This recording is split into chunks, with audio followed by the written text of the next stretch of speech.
Thank you, Ivy. Yeah, well, this is amazing response. I'm not surprised, such a beautiful place. And I was so excited when I got here. Okay, I think everybody's rather concerned because it's been changed in government and whether it's going to impact us, what's going to happen to real estate, and how will KLCC do, yeah? So I've actually taken out some of these from our own consultancy studies and shared it with you, all right? So if you can look at the screen. So I'll go into the economic outlook and what are the demand drivers that's driving real estate and residential properties like these right in front of you, and a general overview of what they are doing and why we think KLCC will still remain a hotspot for foreign investors and the well-to-do, as well as the market outlook over the next 5 years. And we will also give you some latest transactions of KLCC for these types of properties, as well as the new government and what the impact on real estate will be. Now, the growth for this year actually will still be all right, will still be good, be over 5%. Bank Negara has promised 5.5 to 6%. Last year we did 5.9%, which is pretty good, you know, considering it was a slowdown for the past 2 years before. But generally, that kind of strength was not actually felt on the real estate because of the overhang in properties from the previous years, all right? So if you look at the GDP, it's chugging along. This year we will still chug along quite all right. A lot of strength is not just coming from the exports that we know of, our electrical and electronics doing all right. The strength is also coming from IT industries that are actually doing very well, yeah? So MDAC has brought in quite a lot of IT companies into this country. At the same time, we have Invest KL, who has also been consistently bringing at least 10 multinationals to the country every year. That was what they were supposed to be set up for, and they should complete their mission by 2020. So they are on target, and to date they have brought in 73 multinationals, and that's particularly important. Why? Because they bring in these multinationals and they find office spaces around here, around KLCC. Of course, some of them will go to KL Central, to the fringes of KL, like Google, for example. Yeah, so those would go there.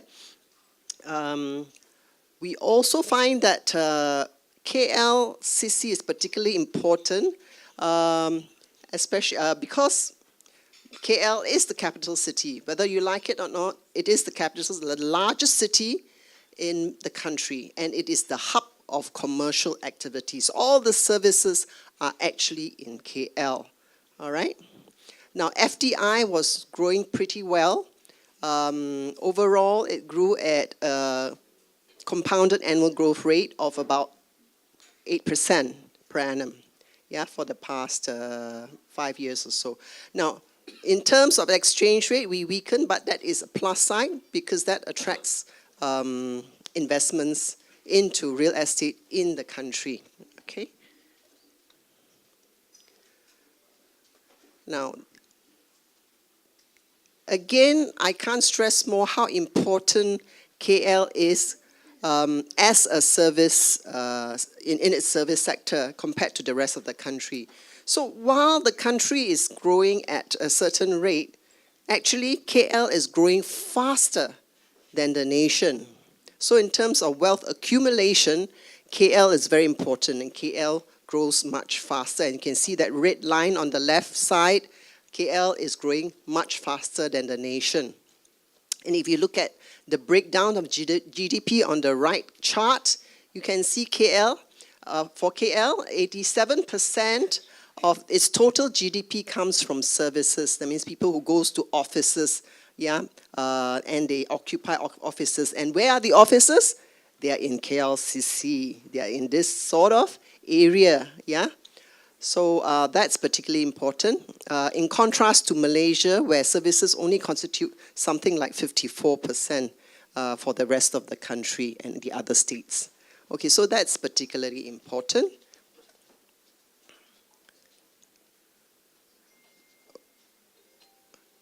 Sorry. And this trend and this push for KL is even harder and stronger because it had government support.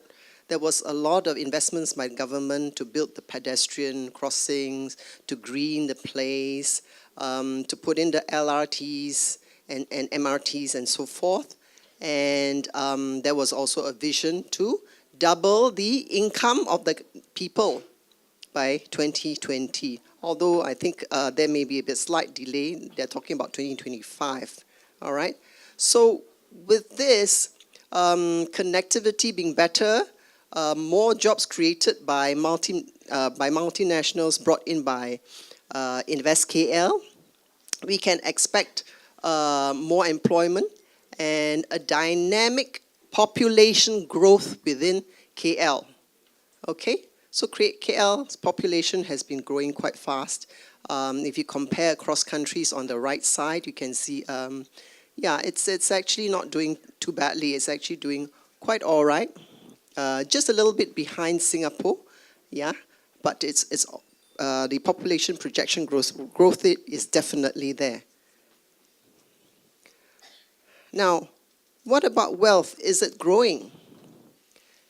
If you compare KL to the rest of the nation, definitely the household income is significantly higher.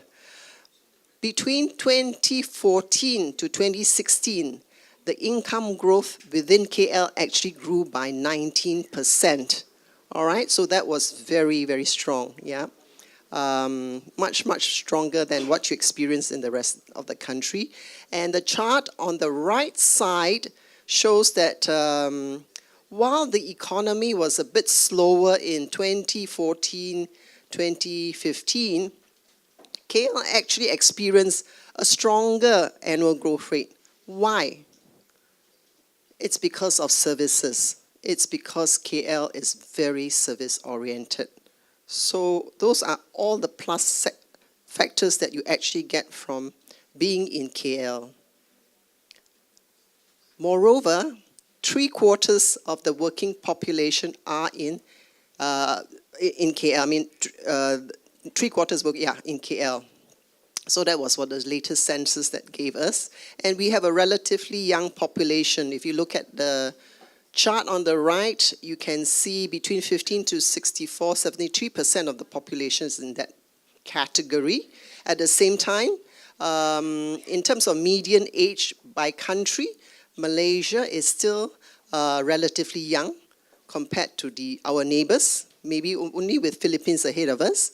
But the median age of 28, we are younger than Singapore, with the median age of 34, and younger than Thailand with the median age of 37, younger than Taiwan with the median age of 40, and definitely half the age of that of Japan. Yep, okay. And surprise, surprise, we've been voted second most livable city in Southeast Asia, and it's actually ranked #1 as the most beautiful skyline in the world, yeah, by certain people. So these are amongst the initiatives that made us livable is because of we made it greener. We've made better pedestrian networks, we've rejuvenated the river of life, and we have established iconic places, okay? Definitely, even amongst European rankings, there are 5 categories: stability, healthcare, culture and environment, education and infrastructure. We've definitely been ranked well in 114 destinations. Certainly, we have done things that have been noticed, like the renewable energy feed-in tariffs, a modern transport system, a green building index in our some of our buildings as well. Now, overview of the prime and luxury residential properties in Klcc. Right now where we're standing, we're right in Klcc. I don't think there's any other place that's even nearer than this place. Definitely, as you can see, Livable has a very good price, and it's not the highest actually, surprisingly. Yeah. For the sort of things that you can actually get for it. Let me just explain later on what you can actually find attractive here. At the same time, Klcc is well connected. At the same time, it's going to be even better connected with MRT2 completing in 2022. So those are the plus points you can use when you want to sell off properties around this area. Klcc in our basket that we track has a very strong capital value appreciation of the past 10 years, 8.3%, much higher than other places like Bangsar and Mont Kiara. Okay, although in terms of rental, it may not be fantastic, but it's still resilient. Klcc is positive, well, whereas some of the other places are seeing actually negative rental growth, all right? Okay, reasons why Klcc remains one of the top investment destinations. Definitely there is a demand to be the nearest to Klcc, to have an unobstructed view of the iconic Petronas Twin Tower, our world's tallest, still our world's tallest twin tower. All right, okay. And to foreigners, Klcc is the most familiar name. Yeah, KL is one of the most livable cities in the world. There's convenience if you stay nearby here to shop in the nation's most frequented mall. Tell me a mall that has the highest footfalls, and that's none other that's standing right in front of you, across just a walk away. At the same time, we have real estate values in terms of valuation. It's, you know, these values are actually radiating from the Petronas Twin Tower. So you can't go wrong in this area. You have good capital value growth that I've mentioned to you just now over the past 10 years. And you have resilient rents, okay? At the same time, it's surrounded by the CBD. Yeah, you're right smack in the CBD of KL. It is home to prominent local and global multinationals, finance companies, and oil and gas companies, driving demand for your residential properties. And if you compare around our neighboring countries, there really is less foreign buyer limitations in Malaysia. Comparing, we have friendly MM2H visa applications. The weak ringgit is a good opportunity for your foreign investors to come in and buy, okay? What is the outlook over the next 5 years? We actually did a forecast for this, and based on our forecasts over the next 5 years, we do see still some resilient growth in rentals, and in terms of capital values, we still see a compounded annual growth rate of 6% per annum for properties in Klcc, all right? So overall, remember, why are we seeing all this growth? Because the residential stock in Klcc, which has been increasing steadily, is now reaching a point where the land banks have become scarcer and scarcer. All right, so it's quite difficult. It would limit the future supply of residential developments in Klcc. So supply in future will be restricted.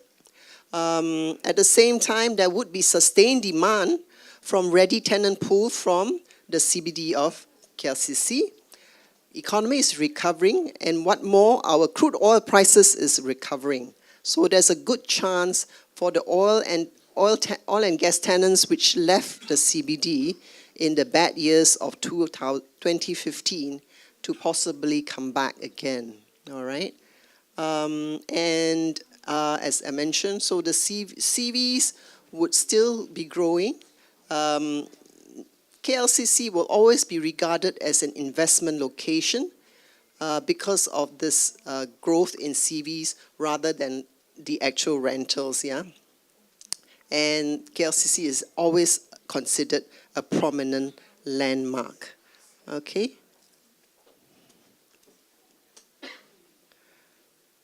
Now, there are some latest transactions that I have averaged out for the year.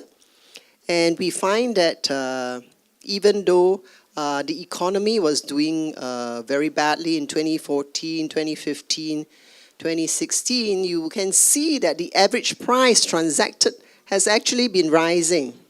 Okay? So that is for you to take to heart that it's actually moving up. People do buy within the 4 to 5 million price range, absolute price. Okay? And last thing, I just want to say that you can also take this as a positive note. Remember, in 1st of November, the government said they would freeze new projects, yeah, in KL. Initially, it was not taken too seriously because then the mayor came out and said, okay, we will still reconsider on a case-by-case basis.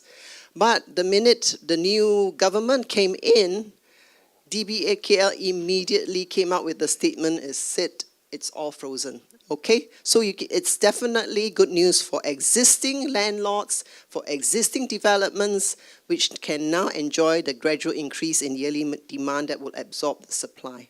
Okay, with that, I thank you very much.